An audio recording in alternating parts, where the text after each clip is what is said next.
নমস্কার, স্বপ্নাভিক নিউজ নেটওয়ার্কে স্বাগত।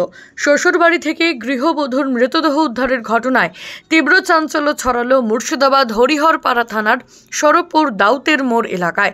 স্থানীয় সূত্রে খবর, 1 বছর আগে যাদব সরকার নামে এক যুবকের সঙ্গে বিবাহ বন্ধনে আবদ্ধ হয়েছিলেন রানীনগর থানার চর রাজাপুর এলাকার বাসিন্দা বৃষ্টি সরকার। বিয়ের প্রথম থেকেই স্বামী স্ত্রীর মধ্যে গণ্ডগোল হয়ে উঠেছিল নিত্য নৈমিত্তিক ঘটনা। এদিন অচৈতন্য অবস্থায় ঘরে বৃষ্টিকে পড়ে থাকতে দেখে যাদব চিৎকার জুড়ে দিলে স্থানীয়রা তড়িঘড়ি তাকে উদ্ধার করে হরিহর ব্লক প্রাথমিক স্বাস্থ্য কেন্দ্রে নিয়ে গেলে চিকিৎসকেরা গৃহবধূকে মৃত বলে ঘোষণা করে। খবর পেয়ে ঘটনাস্থলে এসে পৌঁছায় হরিহরপাড়া থানার পুলিশ। কান্নায় ভেঙে পড়েছে পরিবার। গণেশ সাহা, স্বপ্নাভিক নিউজ, মুর্শিদাবাদ। নমস্কার, সেভেনএবিক নিউজ নেটওয়ার্কে আপনাদের স্বাগত। এবার পুজোর আমন্ত্রণ পত্রে we want justice slogan. RG Kar কাণ্ডের প্রতিবাদে উই ওয়ান্ট জাস্টিস স্লোগান তুলে পথে নেমেছে রাজ্যবাসী, যার প্রভাব সরাসরি পড়েছে বাংলার সেরা উৎসব দুর্গাপুজোতেও। ইতিমধ্যেই রাজ্য সরকারের পুজোর অনুদান প্রত্যাখ্যান করেছেন একাধিক ক্লাব। আর এবার উত্তর দিনাজপুর জেলার পুজোগুলির অন্যতম রায়গঞ্জের বিদ্রোহী ক্লাবের আমন্ত্রণ পত্রে এমন অভিনব প্রতিবাদের ছবি ধরা পড়ল। কোনোবারই সরকারি অনুদান গ্রহণ না করা 54তম বর্ষে পদার্পণ করা বিদ্রোহী ক্লাবের পুজো উদ্যোক্তারা প্রতিটি বাড়িতে চাঁদা তুলতে গিয়ে আরজিকর নৃশংস ঘটনায় দোষীদের শাস্তির দাবি জানিয়ে উই ওয়ান্ট জাস্টিস স্ট্যাম্প দেওয়া তাদের দুর্গাপুজোর আমন্ত্রণপত্র তুলে দিয়ে সকলকে প্রতিবাদে সামিল হওয়ার জন্য আবেদন জানাচ্ছেন। এই ক্লাবের পুজো উদ্যোক্তারা জানান, দুর্গাপুজোর আয়োজন তারা করছেন ঠিকই, কিন্তু লক্ষ্য শুধুই আরজিকর মেডিকেলের নৃশংস ঘটনার সুবিচার। মণ্ডপ, প্রতিমা এবং আলোকসজ্জায় অভিনবত্ব বজায় রেখেও ক্লাবের সদস্যরা প্রতিবাদের পথ থেকে এক কদমও পিছিয়ে আসেনি। রায়গঞ্জ থেকে রেখা রায় রিপোর্ট, সেভেনএবিক নিউজ নেটওয়ার্ক। নমস্কার, সেভেনএবিক নিউজ নেটওয়ার্কে আপনাদের স্বাগত। এবার স্কুলের তহবিলের টাকা থেকেও কাটমানির দাবির বিস্ফোরক অভিযোগ উঠল তৃণমূল নির্বাচিত স্কুলের ম্যানেজিং কমিটির সভাপতির বিরুদ্ধে। মালদা জেলার হরিশ্চন্দ্রপুর 2 নম্বর ব্লকের বারদুয়ারি হাই স্কুলের ঘটনা।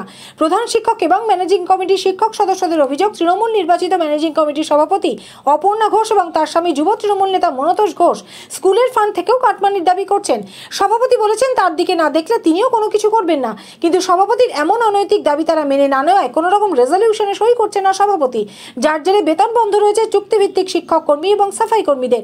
থমকে গেছে স্কুলের উন্নয়ন, স্কুলে ব্যাপক অচলাবস্থা তৈরি হয়েছে। স্কুল কর্তৃপক্ষ জেলা শিক্ষা দপ্তরেও বিষয়টি জানিয়েছেন। যদিও যাবতীয় অভিযোগ অস্বীকার করে সভাপতির স্বামী তৃণমূল যুবনেতা মনতোষ ঘোষের পাল্টা দাবি, ভারপ্রাপ্ত প্রধান শিক্ষক এবং ম্যানেজিং কমিটির শিক্ষক সদস্যরা ব্যাপক দুর্নীতি করেছেন, তিনি সেই দুর্নীতি ফাঁস করবেন। শুরু হয়েছে রাজনৈতিক চাপানুতর। মালদা থেকে তানুজ জৈনের রিপোর্ট, সেভেনএবিক নিউজ নেটওয়ার্ক।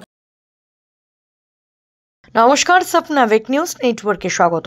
দীর্ঘদিন ধরে বিদ্যালয়ে ছাত্রদের সঙ্গে অশালীন আচরণ করার অপরাধে স্ত্রী ঘরে শিক্ষক। বসিরহাট থানার নলকড়া এলাকার এক স্কুলের ঘটনা।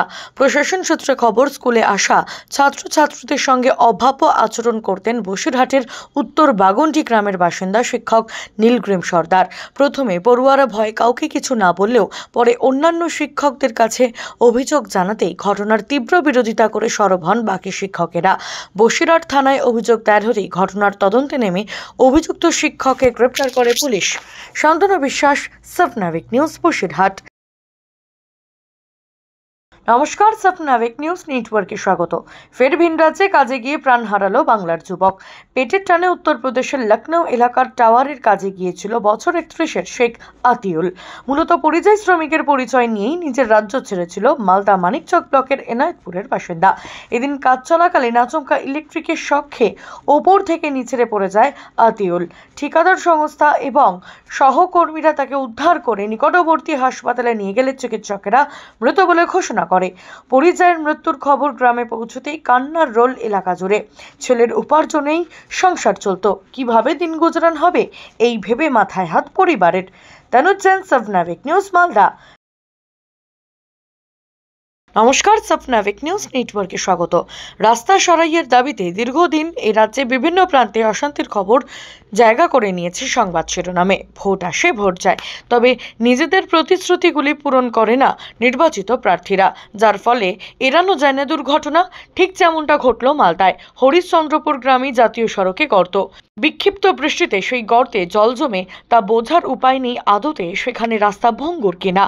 এর জেরে এদিন যাত্রী সহ দুর্ঘটনার কবলে পড়ল টোটো। ঘটনায় জখম এক গর্ভবতী সহ 5 জন। এই ঘটনায় উত্তেজিত জনতা সহ স্থানীয় বাসিন্দারা রাস্তা অবরোধ করে ক্ষোভে ফেটে পড়েন। রাস্তার সংস্কারের পাশাপাশি সেই গর্ত ভরাটের দাবিতে বিক্ষোভ দেখান তারা। পরে প্রশাসনিক আধিকারিকদের আশ্বাসে 1 ঘন্টার পর অবরোধ উঠে যায়। তনুজ সাবনাভিক নিউজ, মালদা। নমস্কার, 7 এবিক নিউজ নেটওয়ার্কে আপনাদের স্বাগত। বৃদ্ধাকে খুন করে কবর দিয়ে দেওয়ার অভিযোগ উঠল পরিবারের বিরুদ্ধে। স্থানীয়দের অভিযোগের ভিত্তিতে কবর থেকে তোলা হলো দেহ। চাঞ্চল্যকর এই ঘটনাটি ঘটেছে দক্ষিণ 24 পরগনা জেলার বজবজ 1 নম্বর ব্লকের গোবরঝুড়ি এলাকায়। স্থানীয়দের অভিযোগ, ওই এলাকার বাসিন্দা আনোয়ারা বিবি নামের এক বৃদ্ধার অস্বাভাবিক মৃত্যু হয়েছে জানতে পেরে তারা গিয়ে দেখেন ডাক্তারের ডেথ সার্টিফিকেট ছাড়াই তার দেহ কবর দিয়ে দিয়েছে বৃদ্ধার পরিবার। তাকে খুন করা হয়েছে এই সন্দেহে বজবজ থানায় লিখিত অভিযোগ দায়ের করেন স্থানীয় বাসিন্দারাই। এরপরেই বজবজ থানার পুলিশ কবর থেকে দেহ তুলে ময়না তদন্তের জন্য নিয়ে যায়। পরিবারের দাবি, অসুস্থতার কারণে মৃত্যু হয়েছে বৃদ্ধার। যদিও খুনের অভিযোগ অস্বীকার করলেও ডেথ সার্টিফিকেট ছাড়াই কবর দেওয়ার অভিযোগ স্বীকার করেছে মৃতের পরিবারের লোকজন। খুন নাকি অন্য কিছু, মৃত্যুর সঠিক কারণ জানতে ঘটনার তদন্ত শুরু করেছে বজবজ থানার পুলিশ। দক্ষিণ 24 পরগনা থেকে মামনি রায়ের রিপোর্ট, 7 এবিক নিউজ নেটওয়ার্ক।